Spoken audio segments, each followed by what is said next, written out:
जुबैर साहब, आप किस तरह देखते हैं जो हुकूमत ने आज बजट पेश किया है? देखिए, मैं इसमें ऐसे इसकी जो बात इस तरह की है कि जब आप इसको पूरे बजट को एज अ होल देखते हैं तो मैं समझता हूँ कि टेक्निकली बड़ा साउंड बजट है। कि टेक्निकली से मुराद ये है कि इसमें टेक्नोलॉजी के इस्तेमाल के ऊपर बहुत ज़्यादा जोर दिया गया है।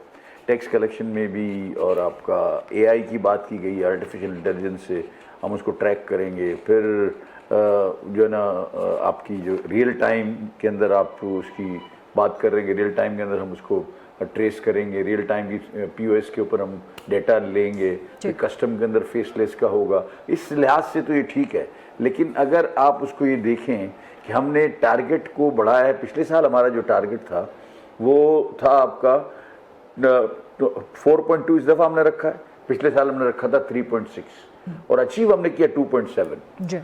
तो ये कौन सी जादूगरी है मुझे नहीं पता, लेकिन ये कि अगर हमने पिछले साल 3.6 की जगह पर 2.7 किया तो इस साल ऐसा हम क्या करने जा रहे हैं कि इसको हम 4.2 कर जाएंगे। ये मेरी एक समझ में नहीं आता। दूसरी बात है, एग्रीकल्चर को आप सारे सेक्टर्स को देख लें। लार्ज स्केल मैन्युफैक्चरिंग 1.5% डाउन है, एग्रीकल्चर 0.6 आया है, 2% का टारगेट था। मेजर क्रॉप के अंदर तो 13%, 13.5%। और आप अगर माइनिंग के अंदर देखें 3.4% कम है। एसएमईज ने परफॉर्म किया, 8.8% की ग्रोथ है। कंस्ट्रक्शन के अंदर 6.61% की ग्रोथ है। अब इन तमाम चीज़ों को जब अगर आप देखते हैं, उसका जायज़ा लेते हैं, तो मुझे एक बात समझ में आती, कहीं मैंने फ्रेज पढ़ा था इंग्लिश का कि taxes are nothing but the byproduct of the vibrant economy and wheel of the industry. तो अगर आप वाइब्रेंसी इकोनॉमी के अंदर लाएंगे तो टैक्स कलेक्शन होगा, वरना टैक्स कलेक्शन कैसे होगा? लेकिन जो इंसेंटिव्स दिए गए हैं, क्या इकदामात हैं, जो इंसेंटिव्स दिए गए हैं जुबैर साहब, जिनका तस्करा साबित कर रहे हैं, इंसेंटिव में क्या उनकी बुनियाद पे ग्रोथ रेट अचीव किया जा सकता है? देखिए, इनकम टैक्स आपने जो इंसेंटिव दिए हैं वो सैलरीड क्लास की आपने तनख्वाह बढ़ाई है 10%।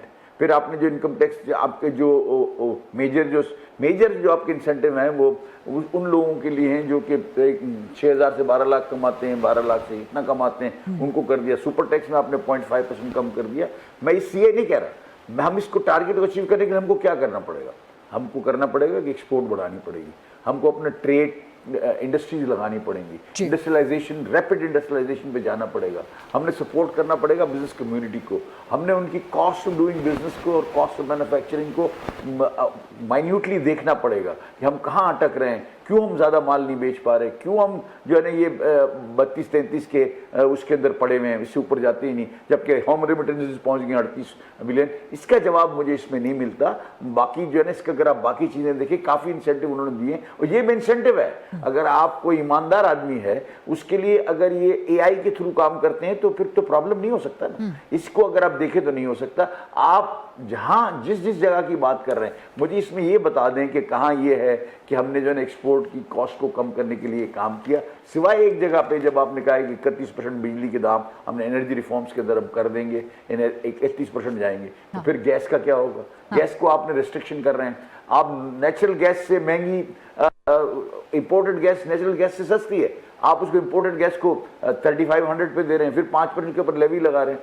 हम हाथ जोड़कर कह चुके हैं कि देखें, हमारी हाईटेक मशीनें, नए प्लांट्स जो हैं वो नहीं चल सकते वापडा और केई की बिजली पे, उसमें फ्लक्चुएशंस होती हैं और हमने प्रूव किया है कि माइक्रोसेकंड फ्लक्चुएशंस होती हैं, उससे हाईटेक मशीनें नहीं चल सकती हैं। उसको थोड़ा सा उसके ऊपर गौर करें। वो उन्होंने कहा कि उसके बिल्कुल उसके ऊपर कोई बात नहीं हुई, ना बजट में कोई बात हुई, उसके गैस के बारे में कोई बात ही नहीं हुई। तो मुझे समझ में नहीं आता कि हम बात करें। आप टारगेटेड रिफॉर्म्स हैं, वेरी गुड, ये बहुत अच्छी चीज़ है जो उन्होंने जो बात की है कि टारगेटेड रिफॉर्म्स लेके आए। अब कौन से टारगेटेड रिफॉर्म्स हैं? एनर्जी के अंदर अगर आप टारगेट रिफॉर्म्स की बात करते हैं तो आपने तो आईपीपी के साथ भी मुज़ाकरात कर लिए हैं। और टारगेटेड रिफॉर्म्स के अंदर आप क्या करेंगे? आप इधर से अगर आप देखें कि बिजली की जो कॉस्ट है, सर्कुलर डेट है, उसके लिए आपको अपनी बिजली की सेल्स बढ़ानी पड़ेंगी। जब भी वो सर्कुलर डेट कम होगा, जब भी आपके रिफॉर्म्स आएंगे, उसको बढ़ाने के लिए जरूरत किस बात की है कि आप इनेबलिंग एनवायरनमेंट क्रिएट करें। आप वो एनवायरनमेंट क्रिएट करें जिससे लोग मिलें लगाएं, जिससे लोग फैक्ट्रियां लगाएं और जो है ना उसके साथ वो आगे काम करें। ये मुझे इसमें नज़र नहीं आता। तो मुझे थोड़ा सा इसमें ऐसा लगता है कि इसके पीछे क्या चीज़ें हैं जो ये करेंगे तो हम उसको कर देंगे। खाली टैक्सेस को कम करने से या उसको सेल टैक्स के अंदर और मजीद सख्तियाँ करने से, या आपने एक काम मेरे हिसाब से तो बहुत अच्छा किया, मेरे पता नहीं कुलीग समझते हैं कि नहीं, मैं ये समझता हूँ कि जो अनरजिस्टर्ड जो है इसका एक ये होने नहीं चाहिए। हाँ। सारे लोग रजिस्टर्ड होने चाहिए। नॉन फाइलर्स, मैं तो इसके लिए नॉन फाइलर्स की बात कर रहा हूं को कि नॉन फाइलर्स की बात कर रहा हूं, नॉन फाइलर होना ही नहीं चाहिए। नॉन फाइलर्स की आप बात कर रहे थे। हुकूमत इस पे बहुत ढोल तो बहुत बजाती है, शोर शराबा तो बहुत करती है कि जो नॉन फाइलर्स नहीं होने चाहिए, लेकिन उस पर अमल नहीं हो पाता। क्या वजह है, रुकावट कहाँ पर मौजूद है? फिर उसके अलावा कराची में आप बिजली का रोना तो रो रहे हैं, कराची जैसे सनती और तिजारती शहर के हवाले से जहाँ पर ताजरों के लिए या इंडस्ट्री सेटअप करने के लिए बिजली की फराहमी नहीं है, लेकिन कम से कम पानी की फराहमी के लिए K4 के लिए हुकूमत ने रख ली हैं कोई 3.5 अरब रुपए। मुतमईन हैं आप इस पे? फरमाइएगा। देखिए जी, 3.2 बिलियन रुपए रखे हैं K4 के लिए, जो बिल्कुल ही नाकाफी हैं। अच्छा। और पीएम साहब ने बड़ा कहा था कि जी हम इसको किसी तरह से मुकम्मल करके देंगे। हाँ। K4 प्रोजेक्ट जो है वो गालिबन 50-50 की बुनियाद पर है सूबाई हुकूमत जी बिल्कुल, मरकजी हुकूमत के दरमियान। अब वो जो है ना, उन्होंने 3.2 बिलियन दिए, इससे तो कुछ होने वाला नहीं।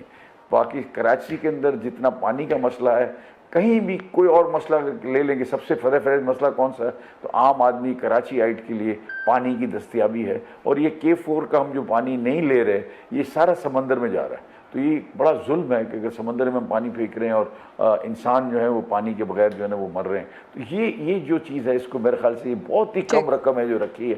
लेकिन मैं इस बात पे खुश हूँ कि कम से कम इनको एहसास तो है, तो 3.42 बिलियन भी किया है। तो हम और बात करेंगे तो इंशाल्लाह ताला इसमें और बढ़ जाएंगे।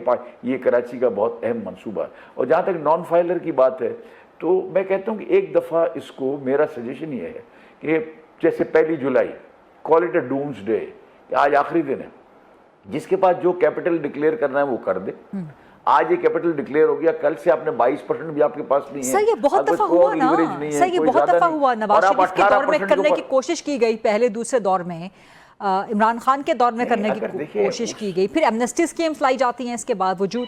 नहीं, वो बात आपकी ठीक है कि वहां करने की जब कोशिश की तो नहीं हुआ ना। अब करें ना, अब जब इतनी सारी आप टेक्नोलॉजी लेके आ रहे हैं इस बजट के अंदर, इतनी सारी चीजें कर रहे हैं, तो ये भी एक दफा कर लें कि एक दफा आप आ जाएं और नॉन फाइलर को आप खत्म कर दें, नॉन फाइलर के स्टेटस खत्म कर दें। सारे लोग जो है ना वो पेमेंट थ्रू करेंसी करें, थ्रू प्लास्टिक करेंसी चलनी चाहिए। और ये तो मैं तो बड़ा खुश हूँ। लेकिन मैं आप एक बात ये भी बता दूं कि I totally agree with you कि हो नहीं सकेगा, क्योंकि जो दुकानदार हैं उनकी बड़ा क्लॉट है, बाकी एग्रीकल्चर सेक्टर है उसका बड़ा क्लॉट है। तो मतलब हमारे यहाँ भी प्रॉब्लम्स हैं, वज़ीर खजाना के लिए आसान नहीं होगा, लेकिन एक दफा होना चाहिए। ठीक है।